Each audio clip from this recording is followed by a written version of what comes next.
Lingala News ni magazini ile inatukaburaka mainformasio ya kweli ile tunafuataka kila siku. Lingala News magazine atuafila information mimpe bijala amalila tutulonda matukonflikt. Lingala News ina magazini betu tulanda ku RDC. Lingala News bola na Lingala News magazine oyo pesaka information ya solo solo.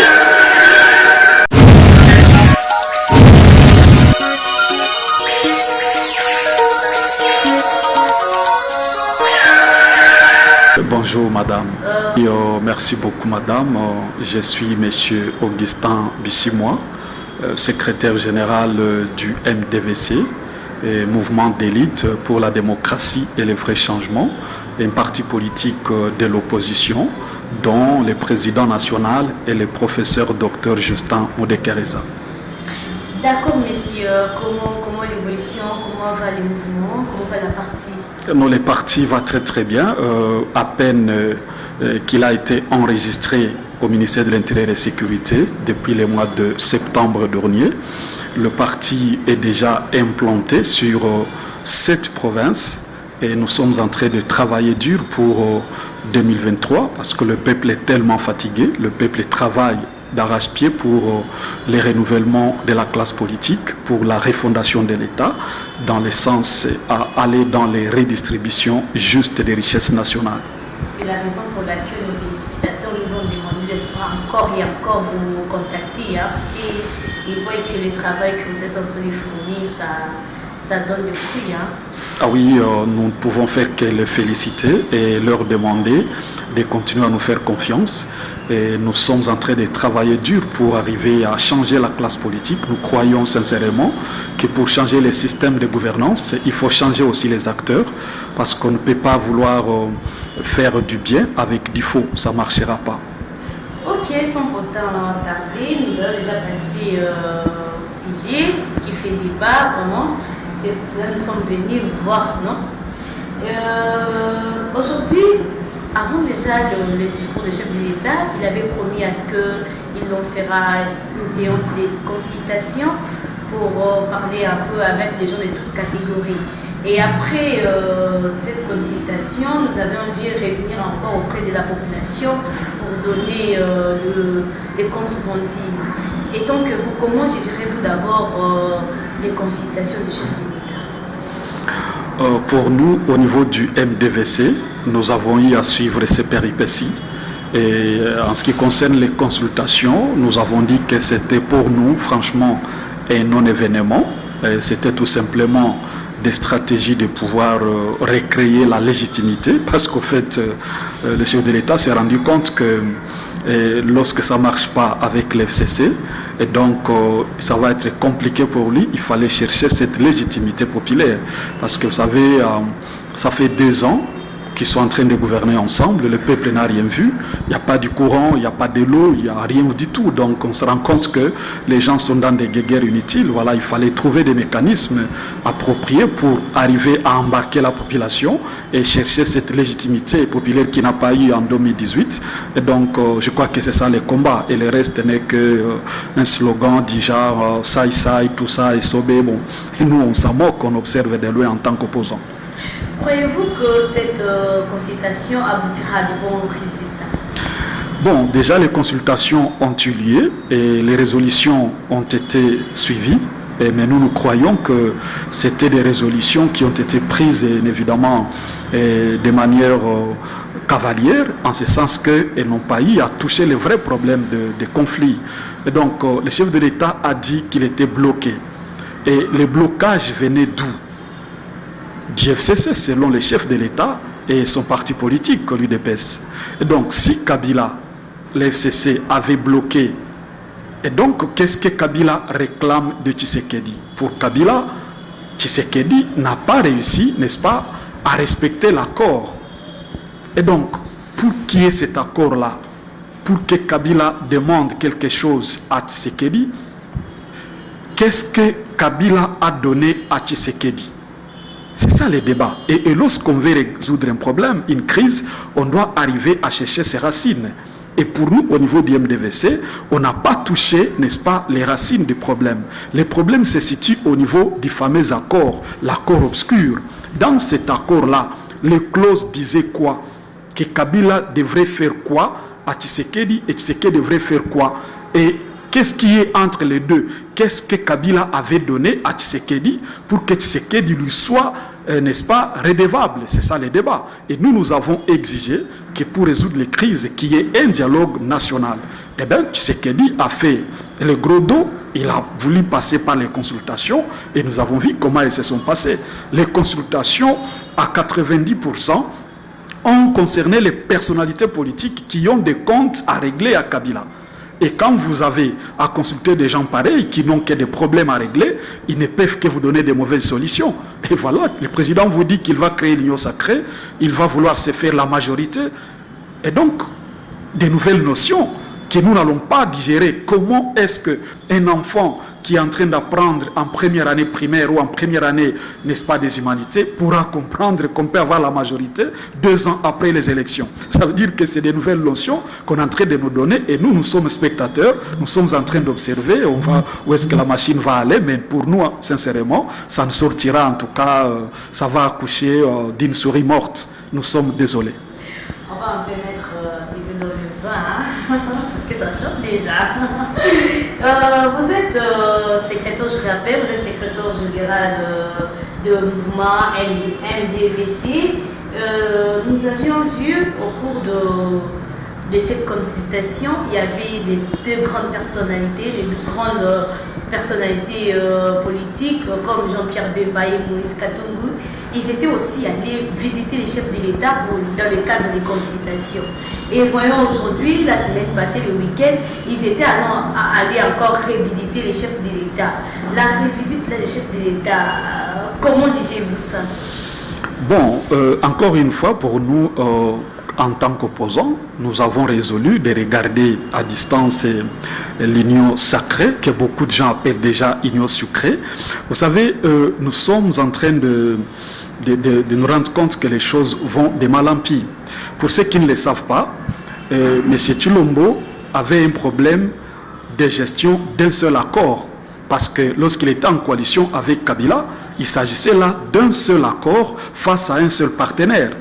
Et aujourd'hui, à tous ces citoyens congolais qui jubilent, qui fêtent déjà, qu'ils retiennent une seule chose, que pour l'instant, avec l'union sucrée, sacralisée si vous voulez, l'union sacrée. J'assume, mais je pèse mes mots, je sais de quoi je parle, avec cette union sacrée, si vous voulez, et le président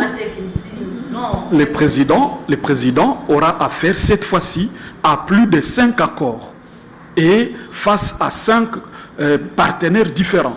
Et c'est là que le peuple doit comprendre qu'il ne peut rien attendre de ça. Parce que si quelqu'un n'a pas été en mesure de gérer une femme, comment en sera-t-il en gérer plus de 5? Et donc, regardez, Jean-Pierre Bemba est issu de la Mouka. Mais lorsqu'il vient à l'Union sacrée, il vient en tant que président du MLC et allié. Et donc, il n'engage pas la Mouka, ça veut dire qu'il ne peut pas parler au nom de Katumbi. Katumbi est venu à l'Union sacrée, sucrée si vous voulez, pas au nom de la Mouka, mais plutôt au nom de Ensemble. Voyez-vous, vous avez Bati Lukwebo qui est là, pas comme FCC, mais comme président du regroupement AFDC et alliés. Vous avez également l'UDPS qui est là. Vous avez également l'UNC, parce que Cash, c'est déjà foutu, ça tombe déjà caduc. Et donc, vous avez également les FCC sacralisés, vous comprenez? Donc, et tous ces gens-là, pour bien discuter avec eux, il faut qu'il y ait des accords secrets. Et c'est ça d'ailleurs l'objet, n'est-ce pas, de la rencontre d'hier avec Jean-Pierre Bemba, Moïse Katumbi et les chefs de l'État. Vous avez vu que Kabound était présent. Pourquoi? Parce que Jean-Marc Kabound, en tant que président de l'UDPS, devrait se rassurer, être témoin. Déjà fait entrer ma question, j'allais dire que comment est-ce qu'ils peuvent venir, les grands leaders politiques peuvent venir rendre visite au chef de l'État, mais nous remarquons la présence de Jean-Marc Kabound. Bien évidemment, le président Félix ne peut pas signer un accord qui engage, n'est-ce pas, le partage de gâteaux sans que l'UDPS ne soit présent. Parce que Jean-Pierre Bemba, écoutez, Lors des consultations, Bemba et Katumbi étaient consultés. Ils ont été d'accord pour faire partie, n'est-ce pas, de cette union sacrée. Et maintenant, nous sommes dans une phase décisive de partage des gâteaux. Qui prendra quoi, en contrepartie de quoi?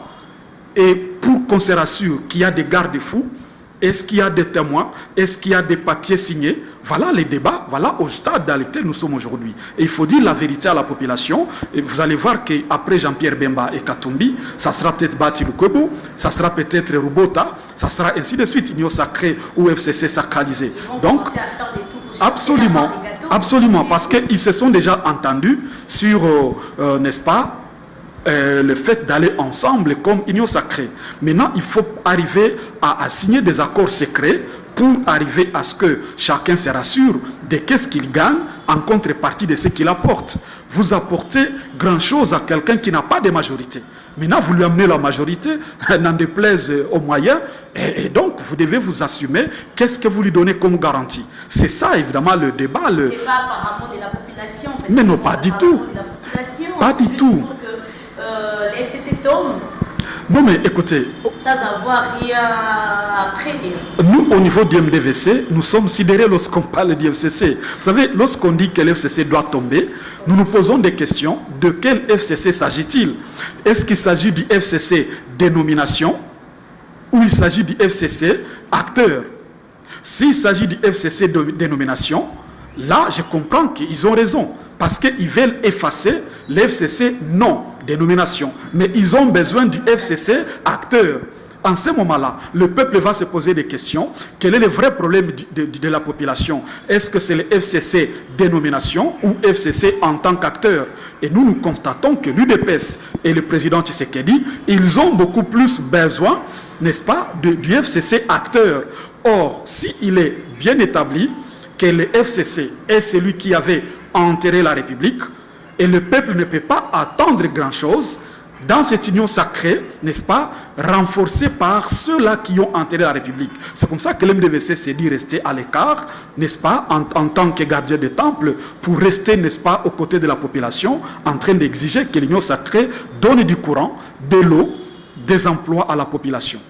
Aujourd'hui, nous voyons toujours les grands leaders politiques, comme le premier c'était de Lamuka, aussi Moïse Katumbi, ça adhère à l'union sacrée.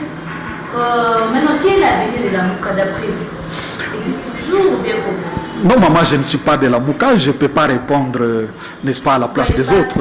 Nous respectons les autres, et ils sont eux-mêmes qui doivent évaluer, n'est-ce pas, leur marche. Mais nous sommes MDVC, nous n'avons pas d'appartenance politique. Une partie s'est adhérée à l'union sacrée et l'autre partie s'est restée. On ne sait plus qui est Lamuka aujourd'hui. Non, c'est à de répondre à cette question. Nous observons et nous travaillons dur sur l'MDVC pour donner le vrai changement à la population. Le président de la République avait promis à la population qu'il va devenir un informateur dans quelques jours, quelques semaines. Ce n'était pas encore bien confirmé, mais il disait que dans les jours à venir. Mais non, entre les guillemets, ça s'est dit que l'informateur, ce sera Jean-Pierre Bemba ou Moïse Katumbi, parce qu'ils sont déjà là en train de faire le va-et-vient. Et tant que vous, comment est-ce que vous pouvez les juger par contre? Bon, écoutez, par rapport à cette nomination, n'est-ce pas, d'un informateur, qu'il nomme X ou Y, nous n'avons pas, n'est-ce pas, des comptes à demander quant à ça. Parce que des gâteaux ici, peut-être ce sont les informateurs, la part des gâteaux qu'ils cherchent.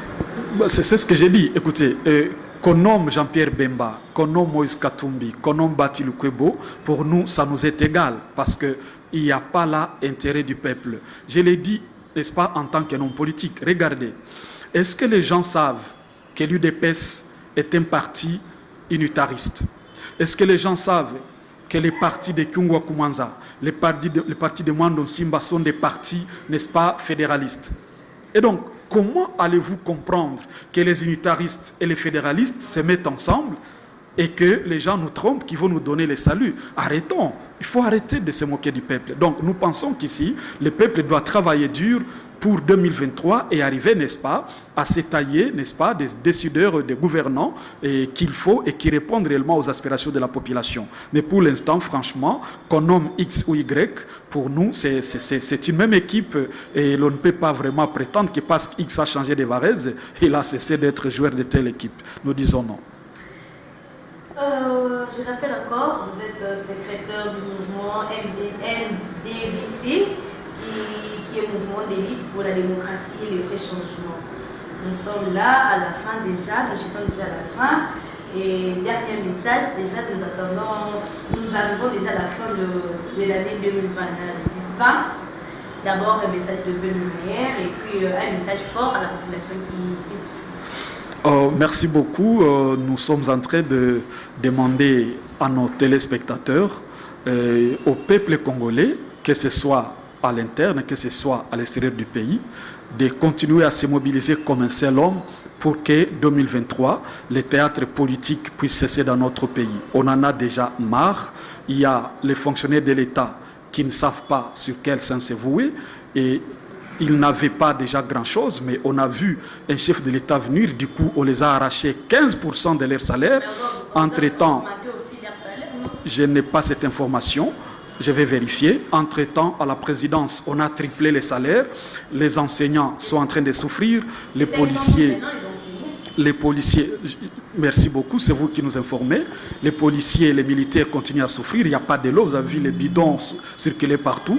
Nous nous attendons et nous pensons que ce n'est pas avec l'union sacrée que les choses vont marcher. Écoutez, vous savez, on a vu des histoires comme couvre-feu aujourd'hui. Tous les savoir qu'on était en guerre. Et on a résolu la question avec des méthodes non intelligentes. Et voilà, le pays est exposé, n'est-ce pas, à un danger. Il y a, n'est-ce pas, une insécurité qui est à la porte de la République. Et ça touche grandement, n'est-ce pas, les opérateurs économiques. Vous savez, un opérateur économique avisé et averti, au stade actuel, il est en train d'observer parce qu'il ne sait pas qu'est-ce qui va se passer. Est-ce que demain, il y aura ceci? Est-ce qu'il y a la paix? Est-ce qu'il y a vraiment un bon climat d'affaires? Et donc, ça va faire que demain après demain, beaucoup d'opérateurs économiques ferment leurs portes parce qu'ils ne savent pas qu'est-ce qui va se passer au Katanga, qu'est-ce qui va se passer à l'est de la République. Donc, on nous a mis dans des situations confuses qui ne permettront pas la mobilisation des recettes. Et moi, je suis en train d'observer comme acteur politique de l'opposition. C'est moi qui vous remercie.